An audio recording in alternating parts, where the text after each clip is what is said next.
What's going on, everybody, and welcome back to another video.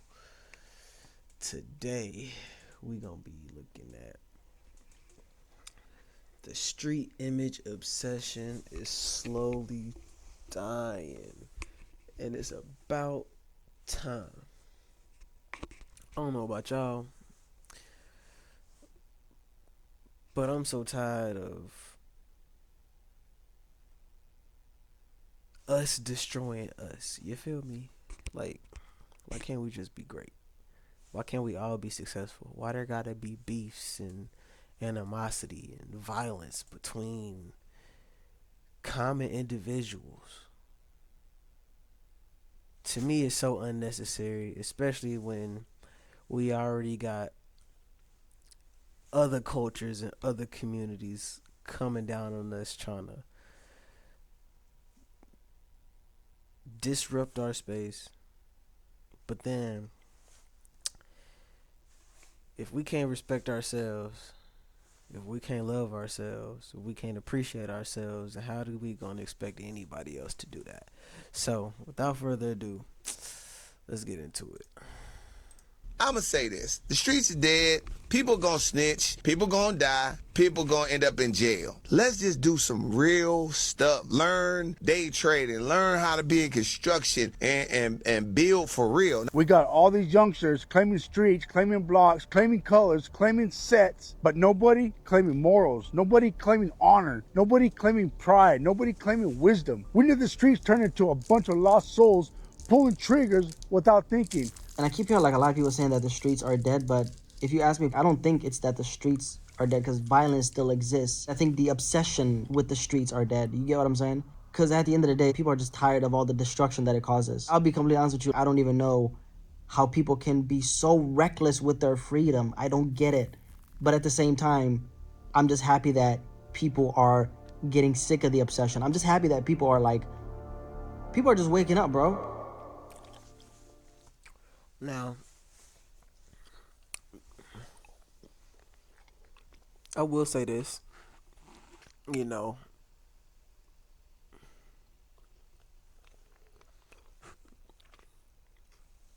if you're gonna be on the streets toting guns, patrolling the neighborhood,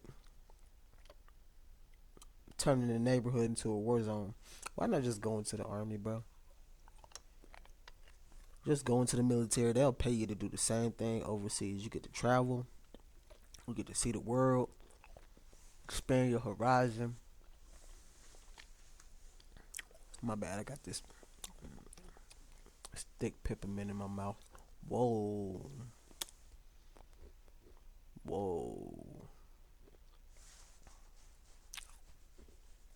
Pause.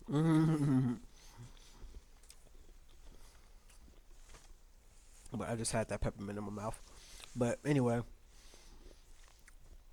just go into the army, go into the Marines, go into the Navy, whatever.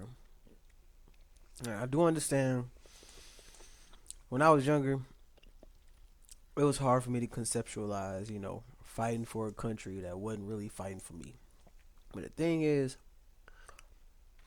I ain't fighting for the country. I'm fighting for my own freedom.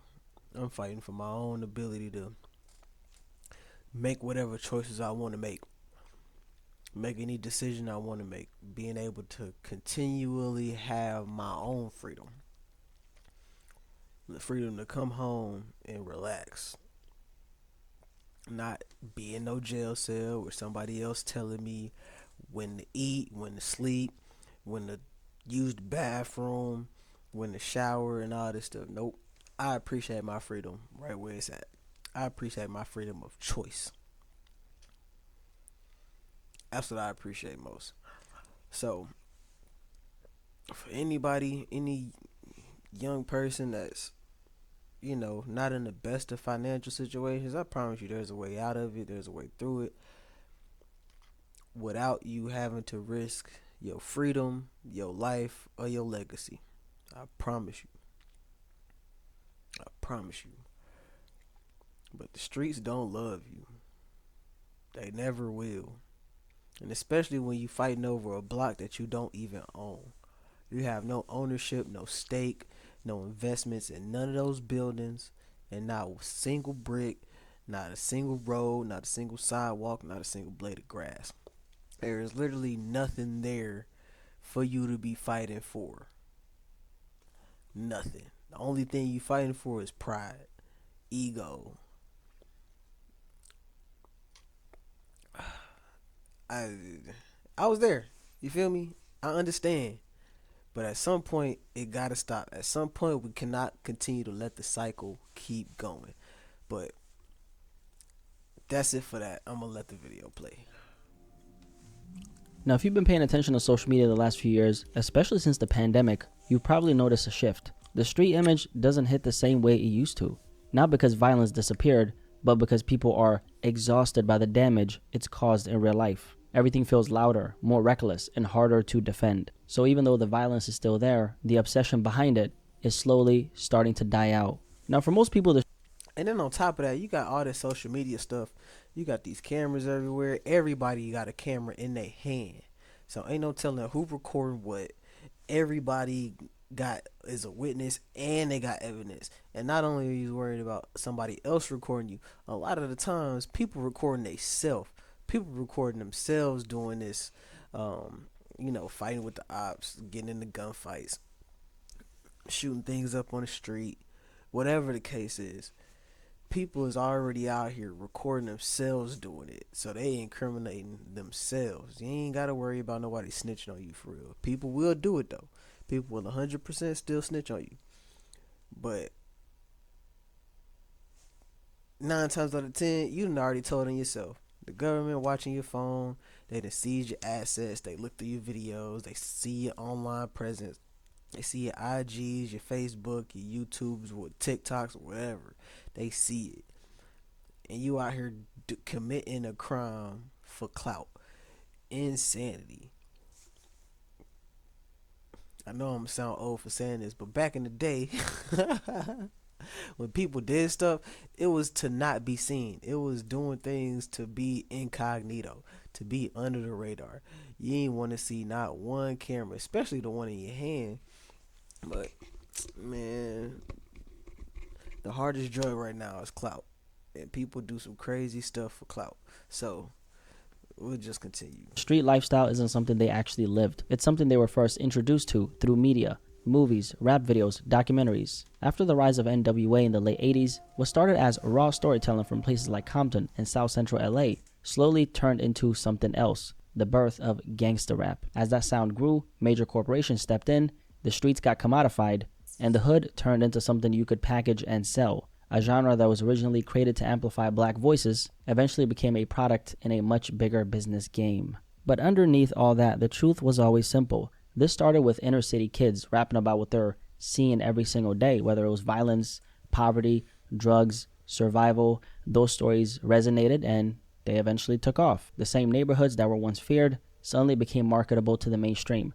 And by the time we reach 2025, the glorification of street culture isn't subtle anymore. You can feel its impact everywhere. Entire subcultures in hip hop, especially drill, took that glorification to a whole new level. Rappers like King Von became the face of a darker, more dangerous era, and the consequences of that are still being felt in communities today. But here's the part that matters the most. Street culture didn't disappear. It entered a new stage. When social media fully took over, the entire dynamic changed. People weren't just listening to the streets anymore. They were scrolling through them. Fights, robberies, shootouts, beefs, all of this has been documented in front of millions and millions of people. And during the pandemic, when the world shut down and everyone was stuck inside, that visibility hit a whole new level. Drama replaced music, clicks replaced consequences, and real lives paid the price. And that set the stage for a very key figure in this entire conversation, King Von. One of Satan's greatest soldiers was King Von. The late Chicago rapper King Von wasn't just another street rapper. He became the real-life embodiment of everything the internet glorified. And I know Charleston White be wild in what he say and how he say it.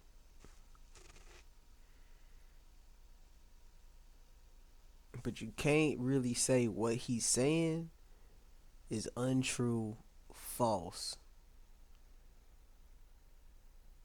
Even if the way he say it is disrespectful. Because honestly, when it comes to the way he say things, who really cares? You got kids out here pew pewing down other kids, and you out here upset at a grown man in the way that he talk, when there's literally violence right down the street, right around the corner, right next door, and you worry about how this man talk. Worry about your kids making it home. Worry about making it to the next day. Worry about making the community a better place for people. You out here worried about how this man talk. I don't get it. I just don't get it. It's way bigger things to worry about, but instead you want to be emotional because this man is saying words. When people is really out here taking each other out. We already limited as is. We already limited as is. We already tear each other down while other people trying to tear us down. So we got way bigger fish to fry than to worry about how this man over here talking. Wild work to me. Not just through his music, but through how his life played out online. And the internet showed just how deep that influence went. Some of you guys might remember that clip of that young boy saying he was inspired by King Von to chase his teacher with scissors. And that right there just really shows you how far the reach went. A lot of these kids weren't just listening to his music, they were internalizing the persona. And another moment that really puts this entire conversation into perspective is that IG Live, for anyone who hasn't seen it, right? It's an IG Live where King Von pulled up to the hood with Chicago rapper Lil Reese, and there's this little kid standing around him, right? And out of nowhere, he points a water gun straight at Lil Reese's head, and then Von laughs and says, when you really let this clip sink in, there is so much dysfunctional street conditioning baked into these few seconds right here. Because when you look at it, the kid wasn't trying to be funny. He was doing what he sees in his world. He didn't understand the weight behind that gesture. Because in his environment, it feels normal, except people don't do it with water guns. They do it with real ones. And that's something that people always overlook. Kids don't imitate rappers. They imitate the environment that shaped the rappers. And once the internet started amplifying that environment, the so-called street image took on a life of its own. And that's where King Von became a symbol, not just for the music, but for the persona the internet lashed onto. To a lot of people online, he wasn't treated like an artist, okay? He was basically a real-life version of the street image they already believed in. Content creators even portrayed him like a villain straight out of a crime documentary. People praised the realism, and, Von, for what it's worth, he had the music to back it up. But here's the truth about King Von, right? He was a street dude who happened to become a rapper, not a rapper who became a street dude. And that distinction matters because when the lifestyle comes first, the music isn't the cause, it's the evidence. It doesn't create the violence, it records it. And the thing about Von is that he spoke directly to those inner city kids who were already wrestling with the streets around them. Von was the voice they recognized because he lived what he rapped. But like we all know, his story ended. Playing on iPhone? Now you can play Unlocked on PC with Google Play Games. During the Go ahead and like and subscribe. And share this video with somebody so I can get my views up. So I can afford premium. Go on, hit him with the HBO special. That's that Help a Butter Out special. Please. height of the pandemic after an altercation that turned deadly. However, even in Von's short time on Earth, he became someone with massive influence, and that influence would go on to shape how the youth viewed street culture and what it really means to live that type of life. But the truth is, Von wasn't the only example of how deep this glorification went. Over the years, there were a bunch of moments, big and small, that showed just how far the culture had drifted from reality. Moments that made people kind of take a step back and say, wait a second, how are we still celebrating this? Now, one of the clearest examples of that is a story I covered years ago, the case of Philadelphia rapper Pop Hunna. Now, Pop Hunna is a rapper out of Philly, and a few years ago, he had real momentum. He was picking up steam in the rap world, his music was going viral on TikTok, he had a few big cosigns, and a few big records, and he looked like he was next up. But almost overnight, his career collapsed, and you may wonder why. Well, this is why that happened. He helped solve a crime. Back in 2015, when Pop Hunter was just 14 years old, he witnessed the murder of another 14-year-old boy. His name was Duval DeShields, and he did what any scared kid would do. He cooperated with the police. He tried to do the right thing, never imagining that decision would come back to haunt him. Fast forward to 2020 during the height of the pandemic, and Pop Hunter is blowing up, and a few of his songs are going viral, and he also got a co-sign in collaboration with Lil Uzi Vert. His entire life was basically changing at this point, and then documents leaked of his cooperation with the police. Suddenly, the entire rap industry labeled him a snitch. Rappers distanced themselves. People clowned him online like he betrayed the streets. Even artists he worked with, like Lil Uzi Vert himself, completely ghosted him. Like, he just stopped responding to him, and he acted like he never really even knew him in the first place. And keep in mind, he didn't do anything morally wrong. He was just a witness in a homicide case where another child lost their life. And still, he got blackballed from the rap game forever. I'll never forget the story because it exposed something a lot of us have known about the so-called street code. Street culture does not care about what's right. It cares about maintaining the image. And when people started seeing how backwards it really is, you know, how doing the right thing can get you exiled, that's when a big part of the obsession started dying. And it's not only rappers who got punished by this mentality. Going all the way back to the late 80s, this mindset was already destroying lives, and by the early 90s, it led to one of the most disturbing stories in Chicago history. And it starts with an 11-year-old boy named Robert Yummy Sandefire, nicknamed Yummy because he loved cookies. Before he ever had a real childhood, he was recruited into the Black Disciples, a Chicago street gang that had been around since the late 1960s. Now one day the gang handed him a gun and told him to shoot at a rival, a so-called test of loyalty. But when Yummy fired into a crowd, he accidentally killed a 14-year-old girl named Siobhan Dean. Now what happened after that is that the police were looking for him, and Yummy, because he was a little boy, right, he got scared, and he tried to turn himself in, or he was actually about to turn himself in. And that's when the gang looked at him and said, this kid is going to be a problem. And that's when two teenage gang members took Yummy under a bridge, told him that everything would be okay, and shot him in the back of the head. 11 years old, killed by the same culture, who convinced him that this was the only way to belong. And that's what I be talking about, bro. Like, you mean to tell me an 11-year-old kid, a grown man, then gave this man a gun, talking about go shoot somebody else that this kid ain't got nothing to do with. This kid don't even know from a can of paint. You mean to tell me a grown man that told this kid to go shoot up somebody? No training, don't know how to shoot for real, don't know how to aim, don't know what, you feel me? And then the emotions behind it.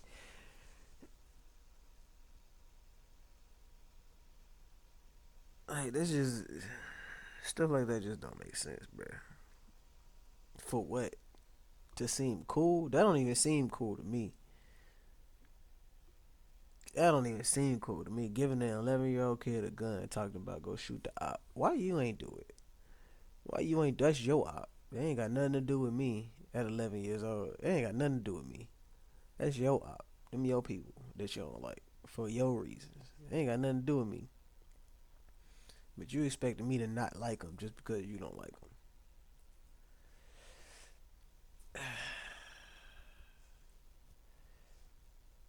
It just don't make no sense to me. And it's wild.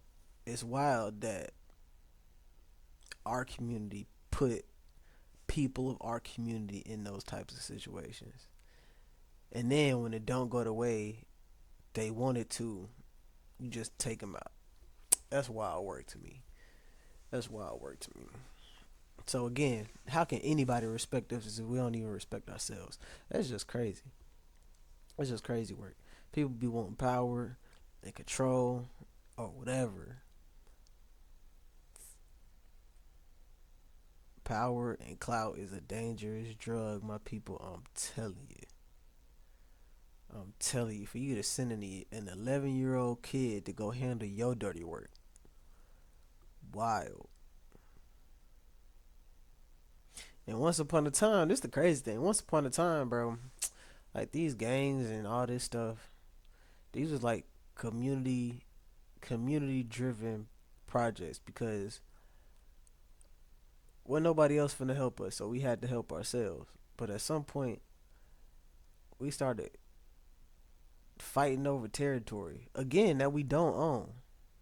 Ain't no investments in none of these buildings. You don't own not a single blade of grass, not a single brick, not a single street, not a single sidewalk, not a single house. But you gonna shoot something up because it's your territory. You gonna shoot. You gonna let something loose just because.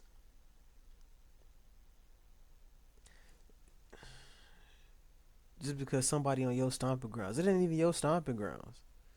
It's the crazy part. It ain't even your stomping grounds. Somebody that don't even live there own that, and you over here pew pewing for it. That don't make no sense to me.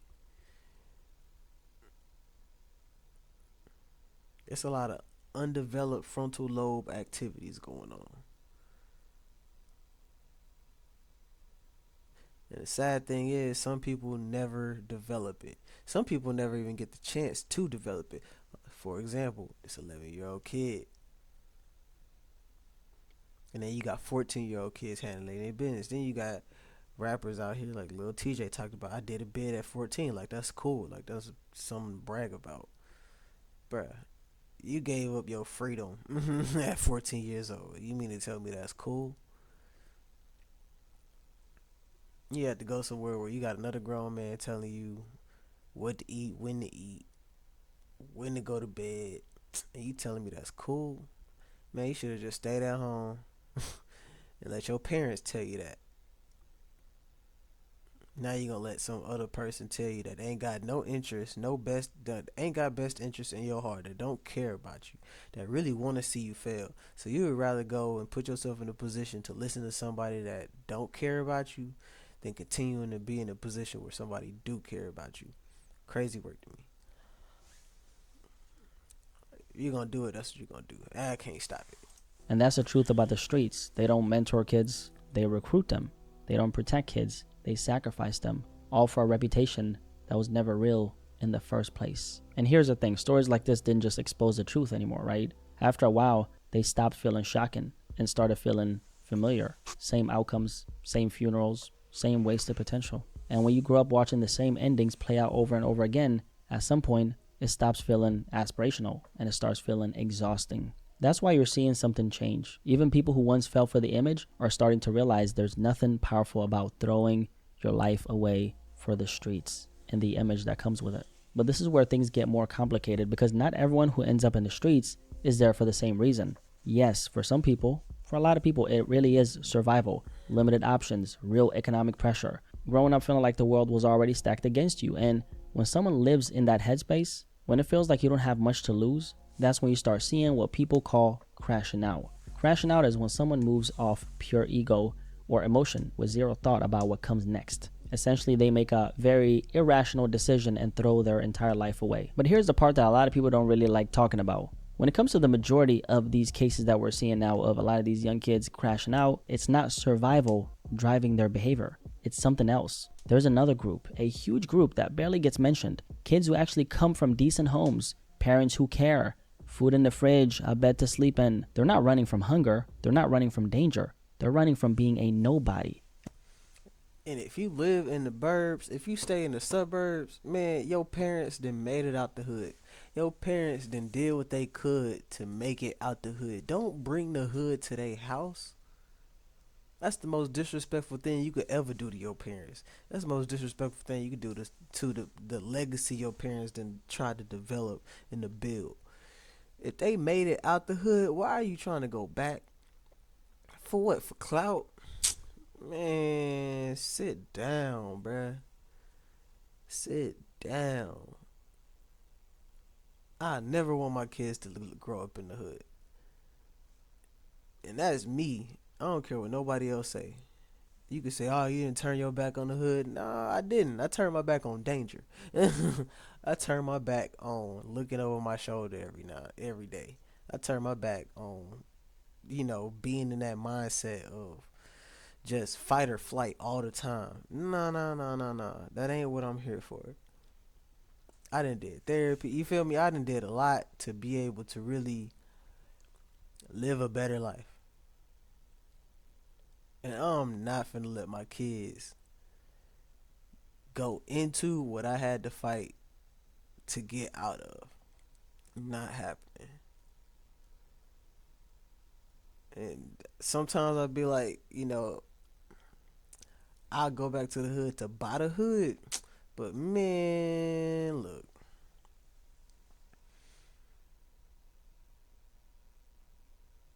it just depends for real. Cause like I said, I ain't finna buy a block up and all people finna do is burn it down, shoot it up. That's not what I'm in for. That's not what I'm doing it for. So it's so many ways to hustle and get your money up without putting your life in danger.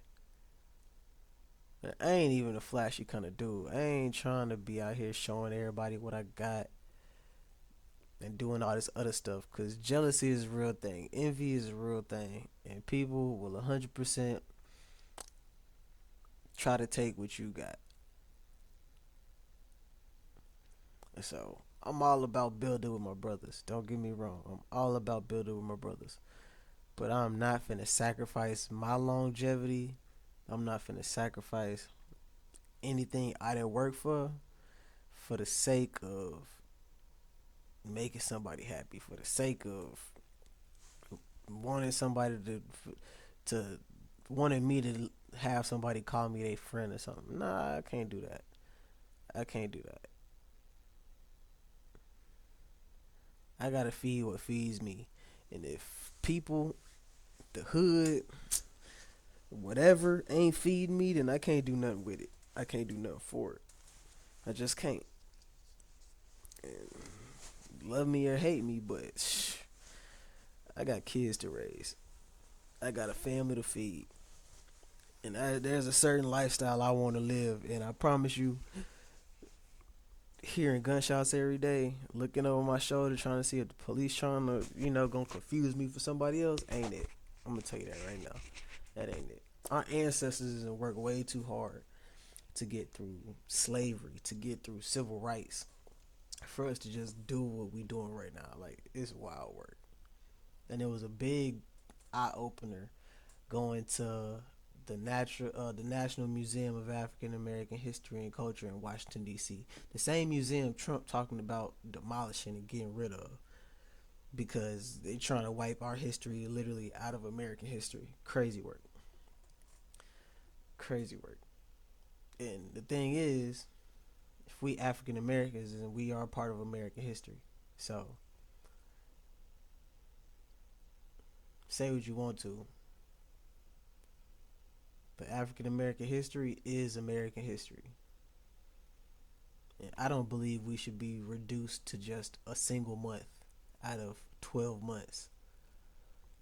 So then the other 11 months is just what? Non-African American history? Nah. So ancestors done been through way too much. Great grandparents done did too much. Grandparents done did too much. Parents done did too much. For me, as a black man that already got a target on their back, to go and do something ridiculous like jeopardize my life, my livelihood, and my family's legacy, just to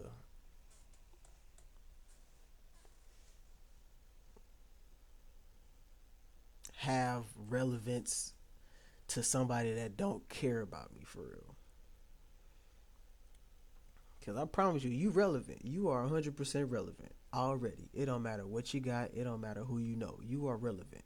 You don't need all eyes on you to be relevant. You don't need all this clout. You don't need all this, what's the word?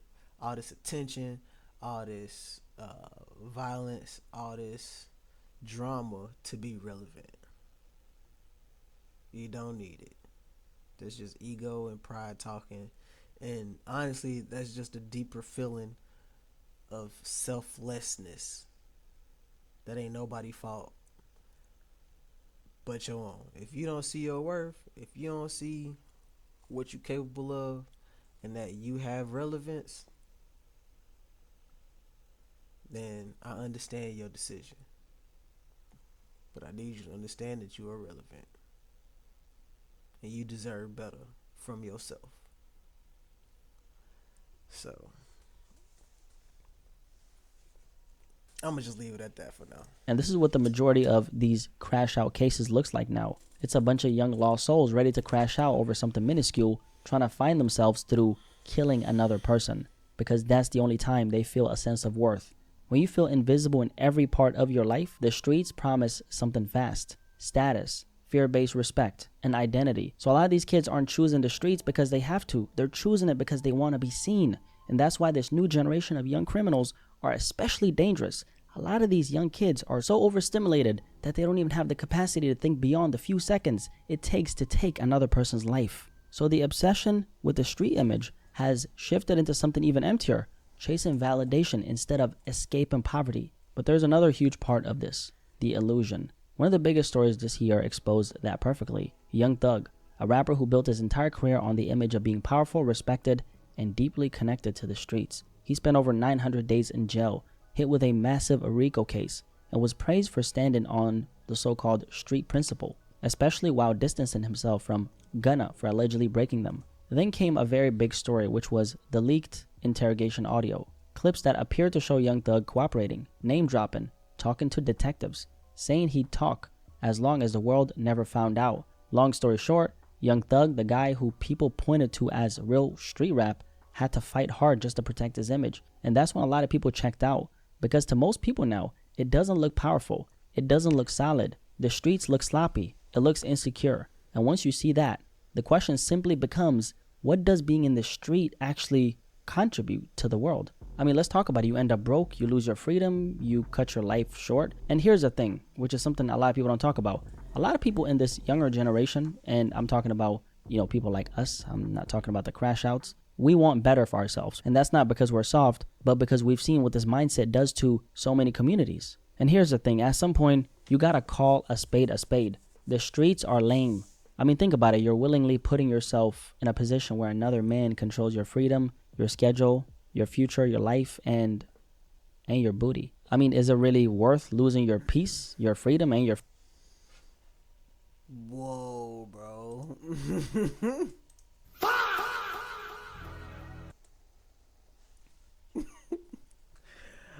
I was not expecting him to say that. Not expecting that. But hey, potentially true. I ain't never dealt with nothing like that. And I done heard plenty of stories,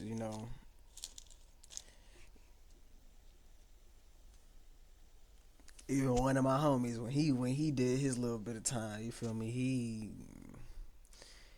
He witnessed the situation. Somebody was being very disrespectful, and so they handled the disrespect. They ain't kill him, or they ain't unalive him or nothing. But he probably wish they did. Yeah, nah. I did my part, and I realized, I'm straight on this. I'm straight on this. That's not a quality of life I don't recommend for nobody. I don't care who you are. I don't recommend that quality of life from nobody. But yeah, I was not expecting Buddy to say that.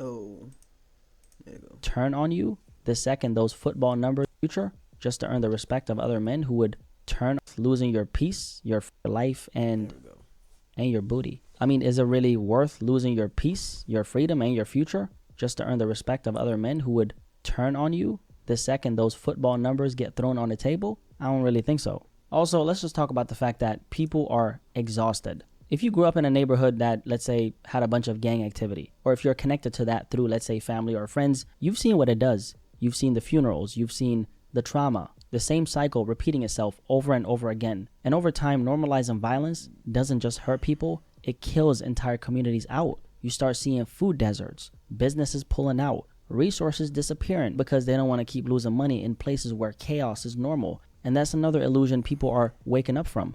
let's not forget that the street image is built on an undisciplined structure. Here's the harsh reality about people who glorify the streets and glorify this lifestyle and actually entertain it. They're going to wake up later in life realizing they chased an image that gave them nothing back. You don't want to be broke, dusty, and have a bunch of charges to your name at the age of 40, wondering what went wrong while the rest of the world moved on. So the question is, what is actually considered cool now? Being responsible, getting money legally, not having to look over your shoulder every single day? Something else that's quietly killing the obsession is positive representation. For a long time, the streets were the only version of success a lot of kids ever saw, especially a lot of minority kids who grew up around pressure, instability, and didn't really have a lot of options around them. However, now in 2025, that has completely changed.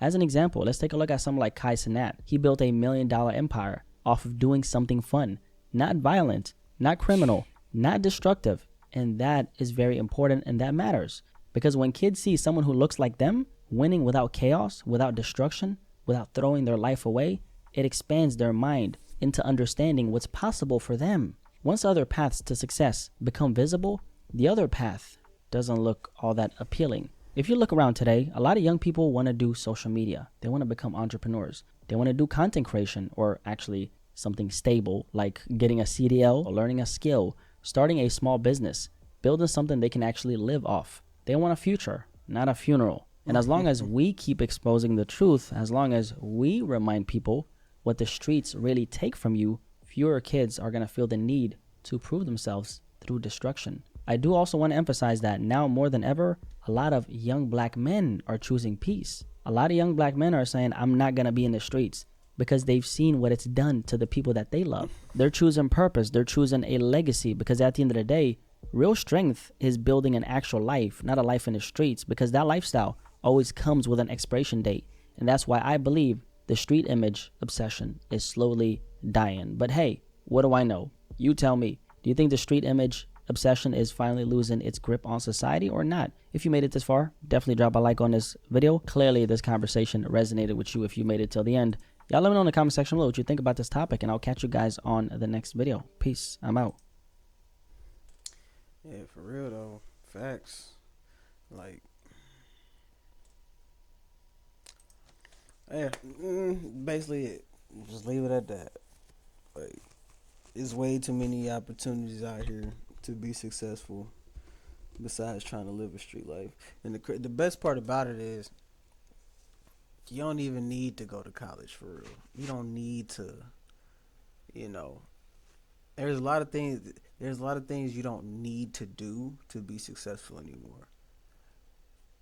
And being violent is one of them things. You don't need to be a crash out. You don't need to be one of the hardest shooters in the streets. You don't need to be that. You don't need to be that. You can make music without talking about violence. You can make content without really causing drama for real. You can mess around and learn something without necessarily going to school.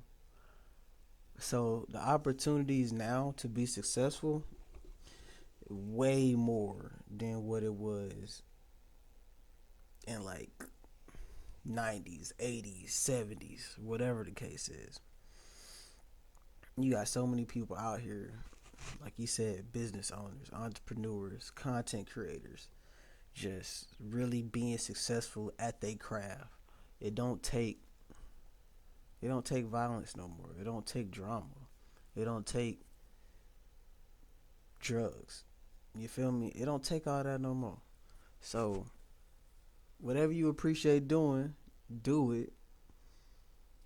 And then if it's constructive, just record a little bit, because then you could probably make money by doing it, and then you can make money off of making content of doing it. So, it's people that's in bands. You can make money off of the gigs, performing, and then shoot, if you record your practices or whatever, record your performance, guess what? Now you can make money off of that as well. So now you double dipping. Now you compounding your interest in a sense. If you go to school and you do robotics or whatever, you can also record and make content of the robotics and the engineering and the fabricating and creating that you do while you in school. It's just, It's too easy to be successful. At this point, it's really getting easy to be successful. And it don't take being a street dude. It don't take having some kind of gangster image or none of that. It don't take all that. It don't take all that. Especially now. It's too easy. But if y'all like this video, please go ahead and subscribe for more content. And I'm gonna keep putting these out. So I'm gonna be doing as much as I can with what I got. Cause I wanna be successful too. But until next time, peace and chicken grease from the east to the west.